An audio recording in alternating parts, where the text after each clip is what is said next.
Hi all, ಇದು ಮಂಗಳವಾರದ mini vlog.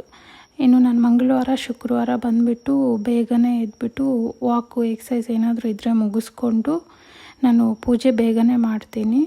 So ಇವತ್ತು ನಾನು ಬೇಗ ಎದ್ಬಿಟ್ಟು ಎಕ್ಸಸೈಸ್ ಎಲ್ಲ ಮುಗಿಸ್ಕೊಂಡು ಪೂಜೆ ಮಾಡಿ ತಿಂಡಿಗೆ ಬಂದುಬಿಟ್ಟು ನಾನು ಪಾಲಕ್ ರೈಸ್ ಮಾಡಿದ್ದೆ ಮಕ್ಕಳಿಗೆ ಮತ್ತು ಹಸ್ಬೆಂಡ್ಗೆ. ಇನ್ನು ನಾನು ಡಯಟಲ್ಲಿರೋದ್ರಿಂದ ನಾನು ಓಟ್ಸು ಸ್ಮೂತಿ ಮಾಡ್ಕೊಂಡಿದ್ದೆ ಇವತ್ತು. ನಾನು ಮುಂಚೆನೇ ಹೇಳಿದಾಗೆ 1 ವೀಕ್ ವೆಯ್ಟ್ ಲಾಸ್ ಚಾಲೆಂಜ್ ತೊಗೊಂಡಿದ್ದೆ ಲಾಸ್ಟ್ ವೀಕು. ಸೊ ನಂದು 7 ಡೇಸ್ ಕಂಪ್ಲೀಟ್ ಆಗಿರೋದ್ರಿಂದ ಮಂಡೇ ನಾನು ವೆಯ್ಟ್ ಚೆಕ್ ಮಾಡಿದ್ದೀನಿ. ಸೊ ಅದು ವೆಯ್ಟ್ ಎಷ್ಟಿದೆ ಅನ್ನೋದನ್ನು ನಾನು ಲಾಂಗ್ ವೀಡಿಯೋದಲ್ಲಿ ಅಪ್ಲೋಡ್ ಮಾಡಿದ್ದೀನಿ. ನಾನು ಈ ವೆಯ್ಟ್ ಲಾಸ್ ಚಾಲೆಂಜ್ ಯಾವ ಥರ ಮಾಡಿದ್ದೆ ಮತ್ತು ನಾನೇನೇನು ಮಿಸ್ಟೇಕ್ ಮಾಡಿದೆ ಎಲ್ಲದೂ ಅದರಲ್ಲಿ ಹೇಳಿದ್ದೀನಿ. ಸೊ ಯಾರಿಗಾದರೂ ಇಂಟ್ರೆಸ್ಟ್ ಇದ್ದರೆ ದಯವಿಟ್ಟು ಚೆಕ್ ಮಾಡಿ ಅಂತ ಕೇಳ್ಕೊತಾ ಇದ್ದೀನಿ. Thank you so much for watching my vlog. See you in the next vlog.